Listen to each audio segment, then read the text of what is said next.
Today I'm here with Jyoti Fernandes, founding member of the Landworkers Alliance, ecological activist and farmer, who is passionate about creating a globally sustainable agricultural system, one which seeks to feed the planet without destroying it. Hi Jyoti, how are you doing today? Good. So can you just start us off by telling us what the Landworkers Alliance is? Yeah, the Landworkers Alliance is a union of people who work the land. So we have a lot of people who are small-scale farmers that have agroecological, which means farming that works with nature farms. People who have that family farms or community farms, lots of them in the city, but also in the countryside. And then we have foresters, people who work forests and plant there, and then also people who work on larger farms. So we represent anybody that works the land. So what actually is a peasant farm? Across the planet, there's a lot of farmers who farm using the resources around them. They're small scale, they kind of recycle the nutrients and things that are going on their farm and use those resources in a really sustainable way to feed their local communities, sell to local markets. And they see that way of farming as something to be very proud of. Like food now, we've gotten really used to in supermarkets having things that can come all from anywhere in the world, any season, packaged however it can be packaged in loads of plastic, or having 10 different varieties and brands of certain things, stuff being on special offer, like ready meals, all this kind of thing. And a lot of that has to do with advertising. It has to do with the marketing, and then people going, well, actually, because it's there on offer, I have the right to have it, and not really thinking wider than that about what is actually environmentally sustainable to be producing. We think it's much more sustainable to be buying from your local producers and trying to buy what's seasonal. And so if you connect up with people who are farming in an ecological way in your local area, and you buy directly from them, you can save on packaging, you can buy what's seasonal, so you don't have to have loads of heating or shipping or transport to get it to wherever it is, and you're saving on that environmentally if you're buying from your local producers. And you're also just respecting the fact that if you pay a fair price to your local producers, they can also look after the environment and animal welfare, and they can treat their animals better if they have animals at all. Or, they can also do other things on their land, like plant areas that can be there for the bees, or put in really good hedgerows or wildlife patches on the land. You can do a bit more nurturing and caring for your land if what you're getting is respect from the customers who are buying from you, and respect has to do with a fair price, and I suppose it's also consistency. The respect means consistency. People don't just go every once in a while and buy the old thing from a farmer's market, but actually really develop a relationship with their local farmers and say, I'm here to support you. I think it's also, to grow these things organically, you need more labor. You need people who are willing to do the weeding, to do the hoeing, to do some of the work. And, now with Brexit and with, COVID-19, loads of migrant workers are not going to be coming over here to this country to pick all the crops that are being grown on these big farms. And it's really important, they're putting drives out for people to go and work on farms and help, pick and harvest these veg. But, what we're also saying from Landworkers Alliance is that those farms also need to make sure that they protect the worker safety, the pesticides, the things that are going on those crops. They've got to control that. And I think if people can be really vigilant about that and be like, no, this isn't acceptable. This is what is on our food right now. And having that awareness and then supporting their local food systems and the farmers to say, we don't want this. And then obviously they'll be more likely and more able to do that and to take it all away and just use natural, manure, compost, I'm guessing is what's on that, instead of all the chemicals, which is going, like you said, straight into our bodies. And also harming the bees. I mean, and our pollinators and our insect count. I mean, if you think of global insect populations, there's studies in some places that say 75% of our insect population is gone now. There's a decline of almost 75% of our insect population in some places, where there's a lot of industrial agriculture. Globally, we've lost at least 40% of our insects. And, you know, that is the foundation of our ecosystems. If you think of how important insects are as the basis of our, that's what the, they do the pollination for the plants, that's what the birds eat. And then, the other, like smaller creatures eat all the different worms and the other insects, and if you haven't got that kind of insect population, then that's going to affect the entire ecosystem, eventually. And I guess it's also so important, like you mentioned earlier, with climate change, how big a role does our current agricultural system play in contributing to climate change? Can you break that down for us to explain? Yeah, if you break it down, 30% of our emissions come from our food system. 30%. 30%, yeah. And I can roughly break that down. 10% can be contributed to land use change. What that means is land in other places, particularly like where the Amazon rainforest is, for example, they grow crops on area that used to be forest. Here in the UK, we import loads of that crop, which is a lot of it's soya, which goes into animal feeds. And a lot of it's stuff like palm oil, and then also a certain amount of it's biofuels and some sugar as well. Right. And these are imported into the UK and imported into European countries, and that land should actually be forest. Another 10% comes from the direct emissions from the tractors, from when you plow. If you use artificial fertilizer, like it's called nitrate fertilizer, a lot of that evaporates up into the air, and that contributes to climate change. And I guess kind of relating it back to the current situation that we're in, obviously UK is on lockdown, we have COVID-19, a lot of people are worried about food shortages, especially in the UK at the moment. How is that something which you think is important? Do you think it's important to talk about, and do you think it's important to address the issue? Is it as bad as people think it is?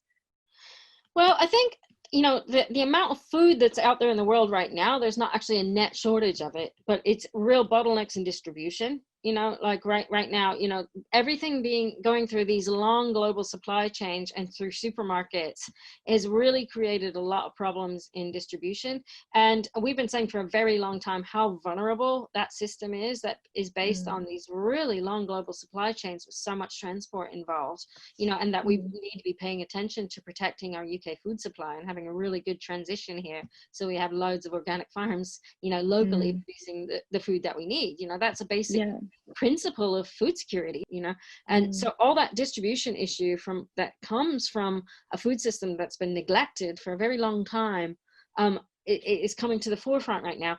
But I think in the future, thinking a bit more medium term and long term in terms of the amount of food that's available globally, there are issues that are arising from this. Right now, for the next season, over the next year, a lot of our fruit and vegetables that we import from Europe, because really the the horticulture sector has massively declined from lack of investment from the government. We've been dependent on imports from Europe.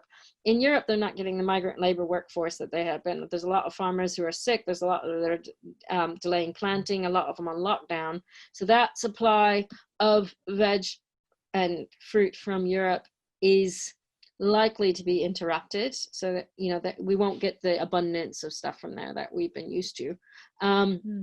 And then globally, there's been a problem we've been hearing from farmers all across the world in Campesina, with farmers being able to produce what they need. A lot going bust because they've produced now and they can't sell what they've produced because they're on lockdown themselves, or the transport links are all messed up. And because they're going bust, they won't be able to put the next round of crops in the ground. And so there's likely to be a big impact over the next couple of years, where we're just trying to figure out how to deal with all this interruption in supply chains, potential food shortages. Some countries are already placing limits on what they want to export so that can feed their own populations, rightly so. I think they should. If you're a country that's going to be facing potential poverty and a huge crisis with your healthcare system, if you want to protect your own food supply, I think you should. So it's up to us to have the responsibility globally to be able to produce our own food here and be able to get it to our own population. And I guess as well, a positive solution going forward would be that people, will start to become aware of this, especially during this time. And, when our lockdown ends, potentially, is how how we can support our local food system so we get that food and there aren't as many food shortages, you know, as people are worried about. Yeah, exactly. I mean, people can grow their own. If they live in cities, they can start to get councils to start donating land, like urban land, so that people can start producing vegetables on it. And any area that you're in, whether it's urban or rural, you can invest in community supported agriculture. And, you know, that is something anybody can do right now. And it's a fantastic way that we can take power into our own hands to produce a better food supply. Community supported agriculture means that a group of people get together, they invest in getting some land or getting some access to the land donated by council, or, you know, just find a landowner that's willing to give over some land to setting up what we call a CSA, community supported agriculture. And then they hire a grower and pay that grower and whatever staff they need the money at the beginning of the year to make a cropping plan for what they want to be, you know, eating throughout the year. And then they, contract grow those crops for the people who have invested at the beginning of the season in that. So people can literally start doing that right now. And now is the right time to be doing this. I mean, it's an amazing time. It's planting season is starting now. And we've put out, you know, through our networks of potential new entrants, you know, a lot of people who have been working on farms or been volunteers or apprenticeships or doing apprenticeships or trainees who are ready to get going now. I mean, these are like national heroes, really, as far as I'm concerned, people who are just ready to get on the land and grow the food that we need. You know, we're putting a call out saying, you know, help these people get access to land, help them get the finance they need to get started, because we are going to need that food supply. We're going to need that fresh fruit and veg this year and going forward into the future, so we can build a stronger, you know, kind of ecological food system for ourselves. We've kind of already covered that then, haven't we? Like the kind of solutions as to what people can do right now. Is there anything else that you would recommend that people can do? Or Yeah. So we're also trying to work, you know, beyond those immediate solutions, to try and advocate for a stronger policy in the future.